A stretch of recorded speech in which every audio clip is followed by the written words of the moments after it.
Hello, everybody. My name is Sylvie Pekarsky, and I'm going to open up the file so I can begin sharing the article here. Let's take a look for it. Oops, one second. Sorry about that. I am using a tablet, so I apologize. Okay, here we go. So my article is called The New Paradigms of Old Psychedelics in Schizophrenia. It is going to be talking about, first of all, I'm going to say that this research article was published 23rd of May 2022 from the Department of Pharmacology and Toxicology in Saudi Arabia, UNASA College of Pharmacy. It was published in a journal of therapeutic agents for neurological disorders in 2022. So, intro. It's cutting off a little bit on the side, but we can still see it. Um, we're going to be looking at how psychedelic drugs have been shown to interact with the brain in a similar manner to some antipsychotic drugs. I'm just going to make sure that my Zoom is still in. Okay, let's go back to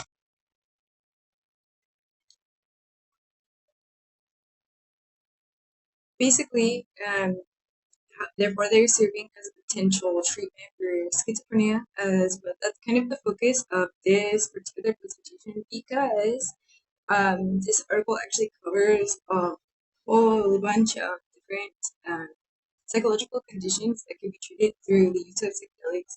So we're going to be focusing mostly on schizophrenia, and we'll talk about why in a moment. But it can also be a potential, psychedelics can also be a potential treatment for PTSD, depression, substance abuse, anxiety disorders, as well as other emotional disturbances and traumas. We're going to look at the methods that they cited in these research findings. I will state that there was a variety of experiments that were being um, analyzed in this particular article because they're going through a bunch of different psychedelics. But the main ones I'm going to focus on for the purpose of this presentation are going to be this um, double-blind two-phase study on a clinical study involving patients who were diagnosed with severe to major depression, and also a 2018 clinical study that involved rats. Most of this research is actually involving rats. Whether or not that's ethical is a discussion. But so we're gonna look at the methods. I'm not sure how to get my camera on, but we're good.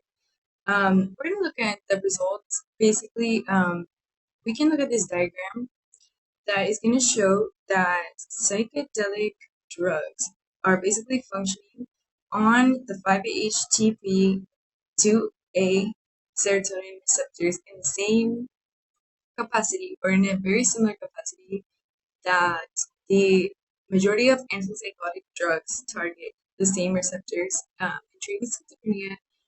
Also, many antidepressants and mood stabilizers are also looking at these same receptors for serotonin base. And this diagram is just going to go ahead and break down the way that they actually are working in the mechanism of action. Basically, they bind to the receptor site 5-HT2A. Is specifically in these brain regions we're going to talk about in a moment, the main body of the findings. The claustrum in the frontal cortex, and they are going to activate and trigger neurons, microglia, and anti-inflammatory pathways, which is going to cause the disintegration of the neural networks and then produce these euphoric states that are said to help treat symptoms of various psychological disorders. Some of the discussion that we will need to have involves the application of this treatment, principally in microdosing. So how can psychedelics be administered in controlled fashion? And in order to begin kind of rewiring these brain regions, and why would someone want to use psychedelics instead of pharmaceutical medications?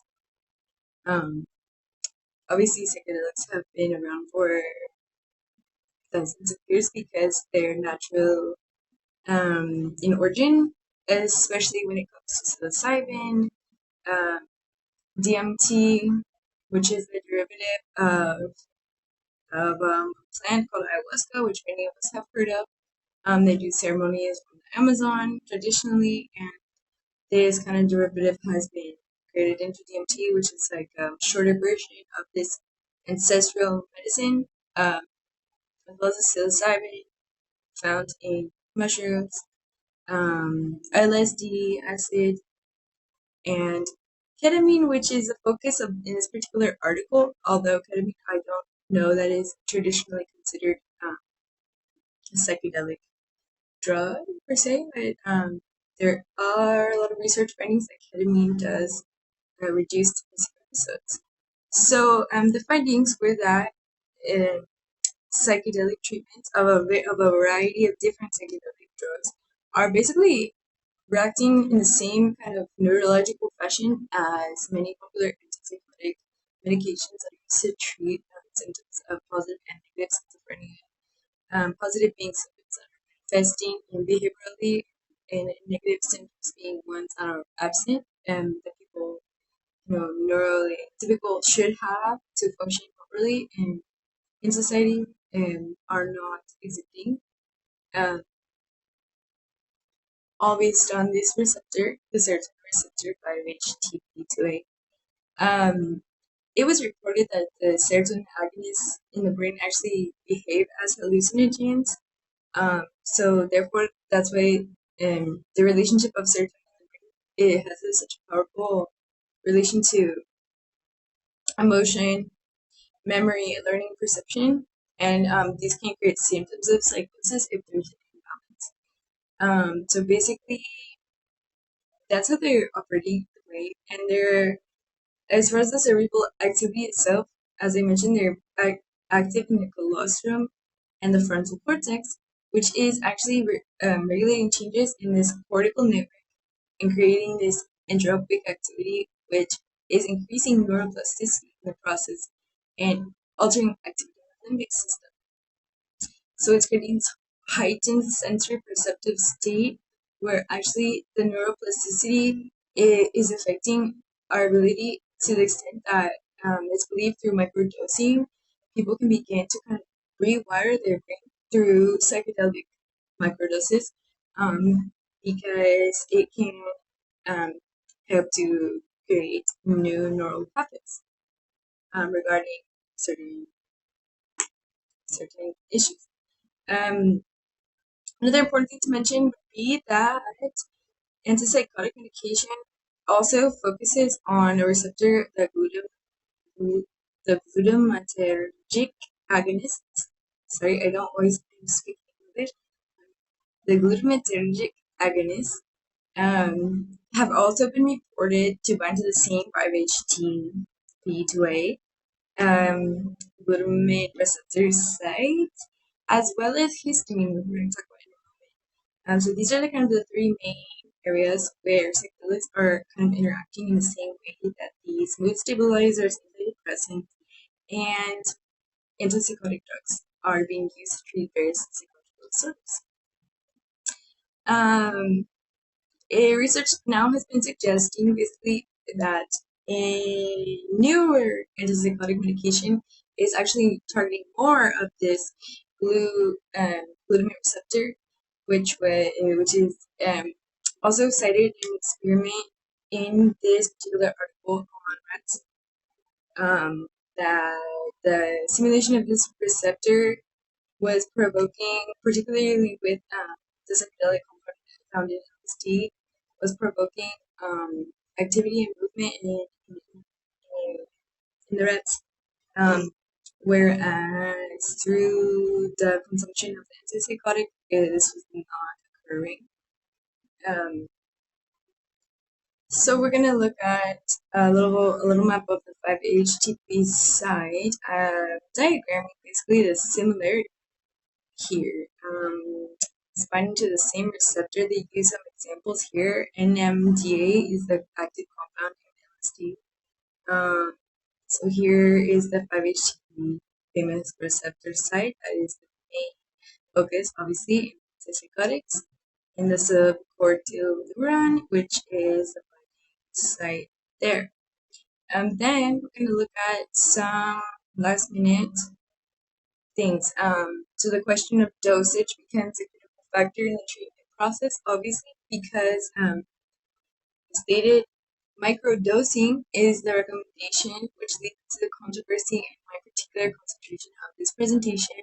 Um, the fact that microdosing is involving really small doses, and if we're looking particularly at any one of these psychological conditions, but particularly schizophrenia, it could be dangerous to have a high dose because of the fact that um, having a high dose could potentially increase hallucinogenic symptoms that are already found in schizophrenia. So there is probably some controversy there's surrounding this, which is why the article is mostly focused on the aspect of microdosing, which is becoming more and more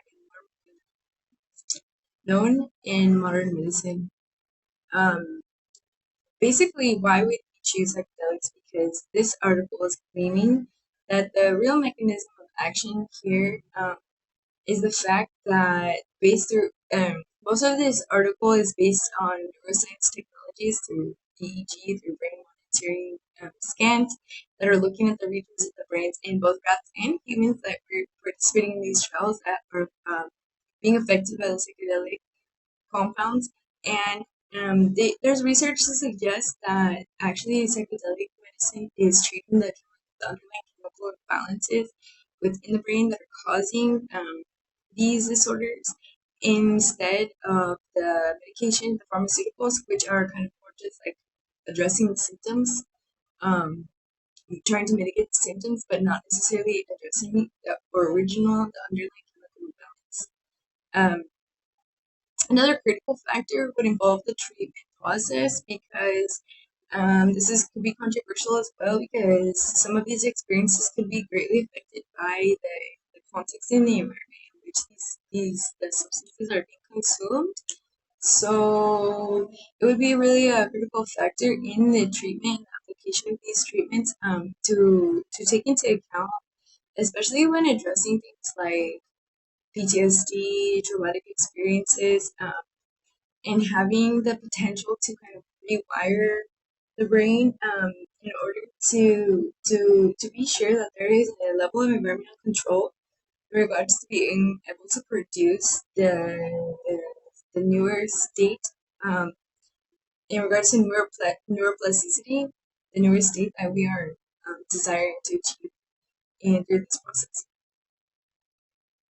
Um, so that's another factor to consider. Where maybe that would also be critically important if you're going to a ceremony or consuming a full dose versus microdosing. And this is where the research is suggesting that microdosing is kind of like this modern technology that's going to be able to really help a lot of people because microdosing is more subtle and it can be, maybe requires less powerful control in that regard. Also, last note that histamine is the third kind of molecule involved, apart from the glutamate receptors and the 5-HTP serotonin receptors.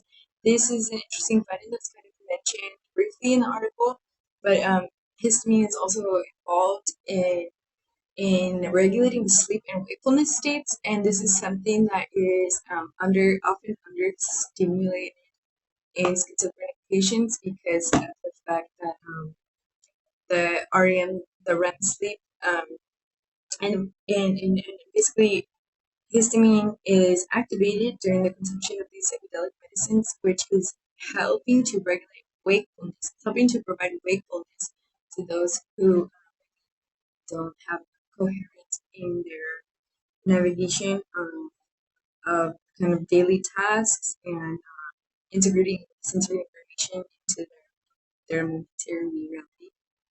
Um, then we have psilocybin. Looking at how psilocybin specifically from mushrooms binds to the same 5-HT-A receptor for serotonin.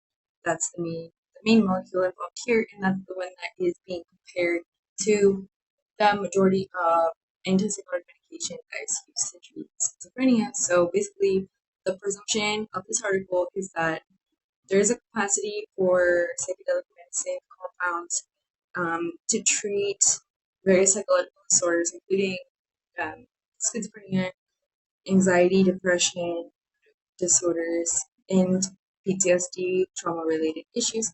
Now, specifically, it focuses a lot on the fact that there's a lot of we don't know about schizophrenia, but it focuses on the underlying kind of neural chemical imbalances that are going on, and oftentimes there is some imbalance in serotonin, dopamine, and depression. Depression that occurs as a result of these imbalances in these chemicals. So basically, the proposition is that the consumption of psychedelics is going to be able to kind of regulate these neural states, but through a more natural mechanism, because more or less these compounds are derived from natural substances and have been being used for thousands of years, as far as we know from anthropology research. Which pharmaceuticals, while they are cutting edge and technologically advanced, um, they may have long-term consequences that we're still finding out about, and they are essentially more of a synthetic treatment to these types of psychological disorders, which are, as I said, have produced a series of side effects that could potentially be more damaging um, than what would be resulting from microdosing. So there we have it. And this was really interesting study published in Saudi Arabia. And I think that it's really great that we're having more and more studies coming out regarding this. I would say maybe if this article is lacking in one way, it would be that it gave so much information, it was really difficult to condense it. And that's why I chose to specifically talk about schizophrenia, as it is one of the kind of psychological disorders that we have less information about generally, in terms of pinpointing a treatment and a cause.